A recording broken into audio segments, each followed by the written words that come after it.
Okay, so I'm really tired of like the perspectives that I'm encountering over and over and over again here. And by here I mean Sri Lanka, but also generally among social media, in terms of other Sri Lankans in general. I'm seeing a lot of colonized mindsets. I'm seeing a lot of people who are still very much in the colonial elitist mindset and propagating very destructive Western systems and perspectives, and not even realizing how detrimental that can be to our current societies and cultures and systems, and also the state of the world right now. And I'm really sick of it. So if you feel like you want to take a step into decolonizing your mind and you don't even know where to start, I'm going to show you where to start. So I'm going to be recommending some books, but I'm also going to be recommending some movies. I'll split this video into chapters, so you can either check out the books if you're interested in only the books, or the movies if you're only interested in the movies, or you can watch the whole thing. Like, I feel like doing everything is the best thing you can do. Stories are so powerful. Do not underestimate fiction. I'm going to be recommending quite a bit of fiction as well, but obviously we also have some non-fiction, so you can learn a little bit more about the facts and what it really means to decolonize. Like, this is a big point of contention for me right now. It is 11 September 2025, and I don't think people realize what it really means to decolonize from violence. And I think this video is my way of trying to get people to understand what it actually means. I'm also learning. I'm very much in a phase where I'm also learning. I'm also expanding my mind, and my mind has shifted so much in consuming and reflecting and understanding. Like, you're always going to encounter, and this is something that I'm going to preface all of these recommendations with, you're going to encounter themes and aspects to these stories and books that I'm recommending that you might not agree with, and that's the point. You don't have to agree with every single thing. The world is not black and white. So try to allow yourself to feel uncomfortable, sit with that discomfort, confront the discomfort, and figure out what's going on. Like, that's, I feel like, such a big part of learning and growing. And we are living in a world right now where you cannot ignore, I feel like you cannot ignore the suffering of other people. Everyone is connected systemically. The way our world works right now, every single action you do in this world does have impact, right?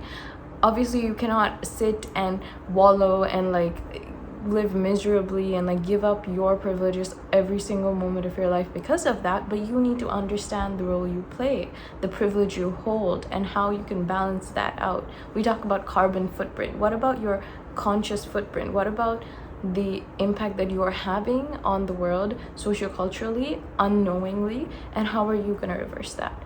And I think the first step to doing that is awareness. So please,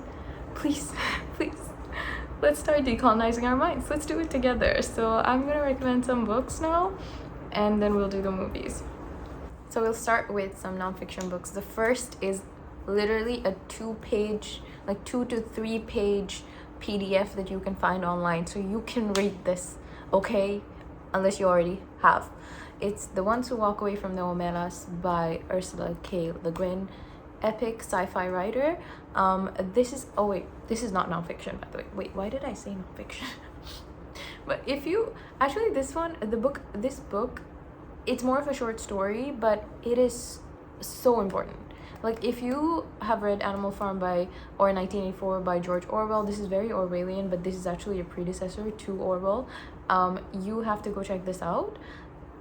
I don't want to give too much away, but I think this particular book makes you understand empire, and it forces you, this story I should say, and it forces you to really try and figure out where you stand in the world and what part you play in the Omelas, in this particular sci-fi world that Ursula K. Le Guin builds around you. I think it's very much to do with the idea of a utopia, and how a utopia cannot actually exist without someone else having to go through a dystopia. So it's about utopia, dystopia, you're gonna identify a lot of themes. I don't have to tell you how to do that, so go read The Ones Who Walk Away from MLS. Next one is One Day Everyone Will Have Always Been Against This by Omar Al-Aqad. Okay, this is a nonfiction. It's quite recent. It's my most recent book I've read about Palestine, and I have to recommend this. I highly recommend this. This is the most current book you're gonna read about Palestine. I think if you read about Palestine either in 2019 or in the past like 2 years or so, maybe a year ago, you need to read this now. The title itself is very telling. One day everyone will have always been against this, and I really want you to try to understand what that means.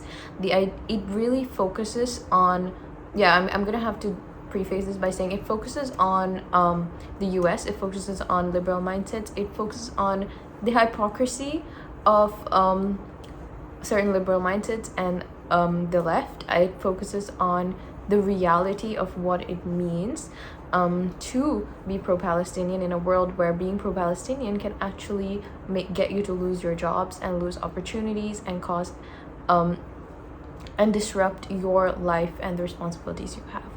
I think this book is the most current thing you're gonna read.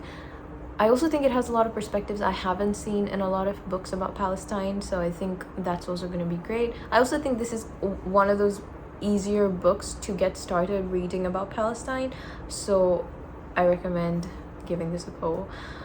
The next one is the most important book probably in this entire list, but it is not the easiest book to read. I highly recommend giving it a shot. If you can't read it the first time, take some time and come back to it, because I think this is the most important book you're gonna read, and this is The Wretched of the Earth by Frantz Fanon. If you haven't read this yet, okay, and you're at all interested in the realm of decolonialism, and you're interested in the realm of social sciences in terms of decolonizing, you have to read this book. It is so important. It's almost like a textbook. It's almost like a study, right, on decolonization. I don't want to say too much here because I think Frantz Fanon says enough for all of us, so I highly recommend going and reading this. I am gonna say again that it's not the easiest book to read, so go into it knowing that and try your best to like read it to the level that you can. And even if you can't read it and understand everything, that's fine. To be honest, there's a lot of stuff even I didn't understand, but there was a lot of stuff I did understand, and I think what I did understand was so worth reading. So please read The Wretched of the Earth. This is actually banned still, I think, in a lot of countries. It's like the banned book, but it's so important. It's so important. So please read The Wretched of the Earth. Now, I coincidentally ended up reading something that was very close to when I read Wretched of the Earth, and that is Tomorrow They Won't Dare to Murder Us by Joseph Andras. This popped up on my Goodreads randomly. I decided to read it completely randomly. The plot really was very unique to me. This is a French book that focuses on a story. So this is based on a real story, which actually I did not know until after I finished the book, which was horrifying. But it focuses on the real story of our main character, who has been tasked as part of an armed resistance movement, has been tasked with placing a bomb in a particular location. He then gets arrested before he's able to carry out this bombing, and we focus on his time in prison and what he goes through and the context of everything that's happening here, right? And this was based on a real story, and even the cover, the photo that you see on this cover is actually the real person who went through what we read in this book. This book is very hard to read. This book it's short, right? But like once you start reading, like I described it as like being strapped to like a chair with your eyelids forced open, and you have to like watch this happen, and it's like unbearable to watch this happen. It's kind of like this author is like watch, like this is happening, like you can't close your eyes, you have to understand this is happening. And to read this, so this particular book is also the reason I say that it's very related to Frantz Fanon and Wretched of the Earth focuses on the Algerian liberation movement. and the same is applied here. This was also part of Algeria's resistance and their independence, and this story I think had to be told, and I'm so glad that it was told, even if it was terrifying to read. And I think this title is very telling again with this book as well. Once you're done with this book, you take some time to like recover, and then it starts settling in. You get this creeping feeling that this could be you. Like, tomorrow they won't dare to murder us, because a lot of these people, they don't have red lines, they don't have limits. Like, when you read this book, you understand the cruelty, that the level of cruelty that humans can be driven to, and it's terrifying. So read this. It's not gonna be the easiest read, but I would dare to say this is probably personally the most important book for me in this list, right after Wretched of the Earth. I think this is the most important book. You have to read this book. So yeah, tomorrow they won't dare to murder us. I'm gonna recommend 3 fiction books kind of in quick succession, because I don't want to like go on too long about these, but they're also really important and good. The God of Small Things by Arundhati Roy. If you're South Asian, or especially if you're from South India, Kerala, or you're Tamil speaking or Malayali speaking from any other part of South Asia, this book is so important to decolonize your mind specifically.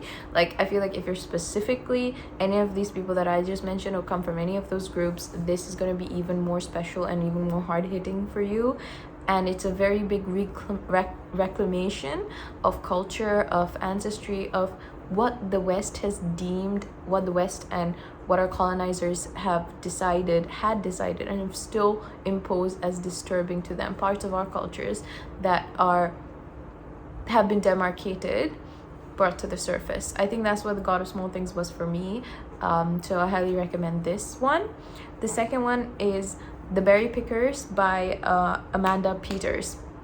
This is the story of a young Native American girl who essentially gets kidnapped and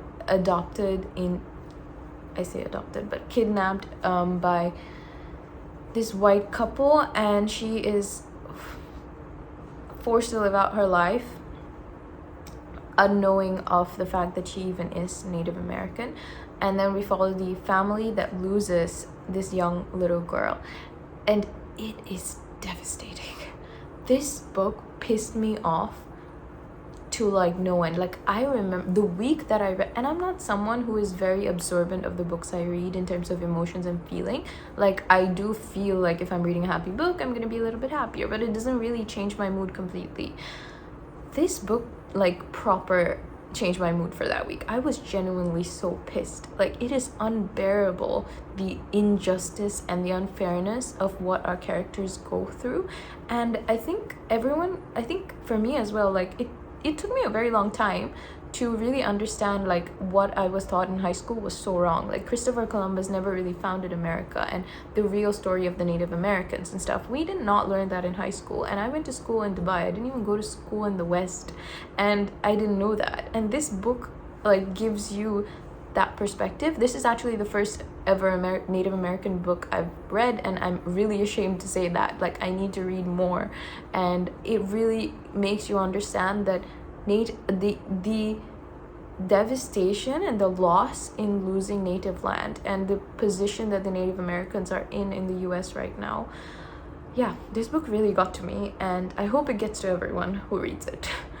The third book is Homegoing by Ya Gyasi. Again, this is to do with America, but we focus on our main character, who is African American and has decided to go back to Africa and trace her roots. And every chapter we read goes back a generation into this particular character's history. So you read a chapter of, let's say, her great-grandfather or great-grandmother and their experience with slavery in the US, and then you go back a little bit further, and you go all the way back. And like, when people say terms like slavery, they say slave trade, they talk about Martin Luther King Jr., Malcolm X, they talk about the African American experience, and you hear these words and you think you know what they mean, but you don't actually know what it means in terms of the real like impact, the breadth of loss, the inherited trauma that still lives today, the cyclical systems that are still benefiting people who benefited from slavery. And this book really puts that perspective there in your mind. It gives you concrete stories and characters for you to really understand what all of this means and how current all of this is. I think people talk about issues like slavery and colonization like it was ages and ages and ages and ages ago. It was not ages and ages and ages and ages ago. A lot of these books make you understand that that's not how, that's a kind of a tactic that's been used to colonize our minds and to make us feel like, oh, that's the past, so we gotta move on now, right? But there is injustice, right? So this is kind of where a lot of these books are gonna get you to. It's a frustrating place. I'm not gonna lie to you. Once you start reading these books and you start seeing the world the way it is and not the way that media has kind of conditioned you to see the world, it starts getting really frustrating. You start seeing unfairness and injustice everywhere, and you start feeling like your own privileges are making you responsible, and it's uncomfortable. It makes you feel frustrated, but that's the least you can do. Like, I feel like there are actual people who are systemically actually suffering from a lot of these systems that are in place. The least we can do is feel uncomfortable, right? Like, I feel like that's the basic. But yeah, so those are the books. We're gonna go into the movies now. I only have 3 recommendations for movies, so if you have more, please comment down below. I'm very open to recommendations. I want to watch more good decolonizing movies. But yeah, we're gonna start with the most important one, and that is the Battle of Algiers. This is a documentary film that was released in 1966, so it was right after Algeria's independence. Actually, one of the main lead actors, and this is something I didn't know as well, was actually played a big part in the resistance movement in Algeria that led to their independence, and he even acted in this film. The Battle of Algiers is something else. It's a cinematic masterpiece, and it really digs into you. And it was released in 1966. It's a black and white movie. It feels so real. Like, I think that's the thing that gets you, that it feels very real. It focuses on a series of kind of escalations in the violence on both sides of the Algerian independence. And I'm gonna let you watch it and experience it for yourself, but I'm gonna tell you this movie is actually available on the Internet Archive. It's free to watch. I'm gonna link it down below. Go watch it. It goes really well with The Wretched of the Earth by Frantz Fanon and Tomorrow They Won't Dare to Murder Us by Joseph Andras. These 2 books, if you read these 2 books and then you watch this, you're gonna understand a lot more holistically, because these are all 3 books that surround the Algerian independence. Fun fact, I was actually born on Algeria's Independence Day. I found out after watching the Battle of Algiers, and I feel honored. So it was July 5th, by the way. So cool. The next movie is The Time That Remains, which was released in 2009, directed by Elia Suleiman. I love Elia Suleiman. I've watched a couple of his movies now. I need to watch more. He's basically like a Palestinian Wes Anderson. I don't have any other better way to explain it. He uses comedy and humor to direct and balance his narratives, and I think it has such a reminiscent feeling to how oppressed people in times of war, in times of strife, we use humor, right? We use dark humor to cope, and that's kind of the way Elia Suleiman uses humor in his narratives as well. The Time That Remains is the most, I think, a comprehensive and direct film on the Palestinian experience, on ethnic cleansing and expulsion, and what it all means in the grand scheme of things. Not only is it an incredibly beautiful movie to watch, the story itself is so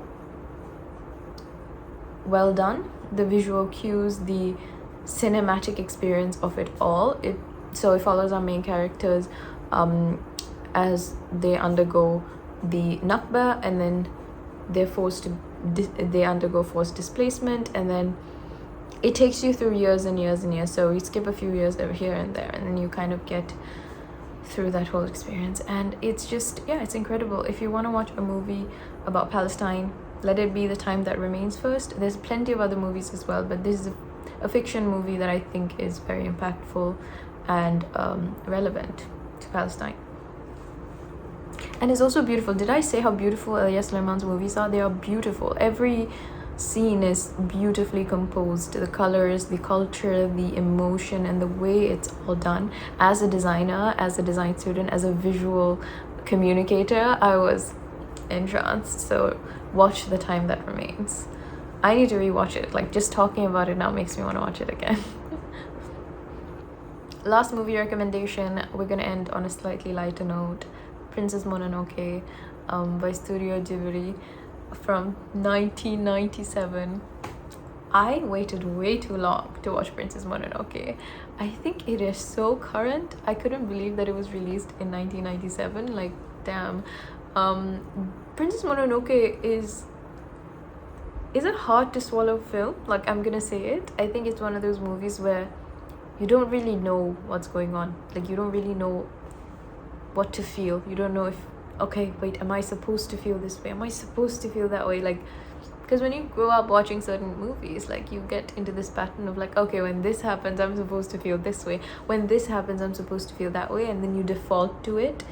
But I don't know, watching Princess Mononoke and a lot of these films as well that I mentioned, you don't default to an emotion. You kind of just like, you end up in a situation where you're like, wait, like, well, that's not supposed to happen. Like, this is the point of the movie when this happens. And it's like, Princess Mononoke is like, no, that's not how this works. And yeah, I think the state of the world right now, even especially ecologically, I think this is a very important movie for that as well. So yeah, Princess Mononoke. I know I didn't talk about plots for most of these. Generally, that's because you can find the plot, you can Google the plot, you can look it up on Goodreads, you can look it up on Letterboxd, on Wikipedia, IMDb, wherever you get your information. What I'm here to show you is what these movies and books have to offer, and to give you an ounce of what it made me feel and what it made me think. So that's what I'm trying to give you here. I know this was a bit high emotion for me, so if you want a better articulated version of things, I'm gonna be listing the Goodreads pages, my Goodreads reviews, as well as my Letterboxd reviews for these movies and books as well. So if you want a more articulate understanding of what I'm trying to say, you can go ahead and look those up as well. If there's anything I've said that has made you uncomfortable, that has made you want to talk, go ahead, like, let me know.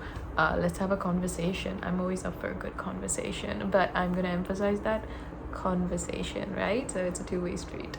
But yeah, so also do let me know your recommendations. Like, I really want to read more and watch more, and I'm always up to listen to what people have to say, far more than following like a random recommendation list on the internet. So please go ahead.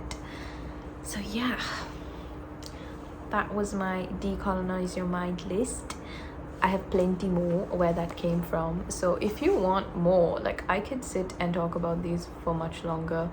I just decided that I'm gonna have to cap it because I really do want more people to watch this, and I know it's already quite long, but please do share this with your friends, with your family, with other intellectuals, with your husbands, your wives, your partners, whoever you think needs to hear about this. Please share it around, and like and subscribe if you really enjoyed this. Hopefully I can do more videos about books, because I'm really back full on into reading. So thanks for watching, and I'll see you hopefully again at some point. Leaving a mystery, like, so that you guys don't know when I'll be back, but really, because I'm so busy.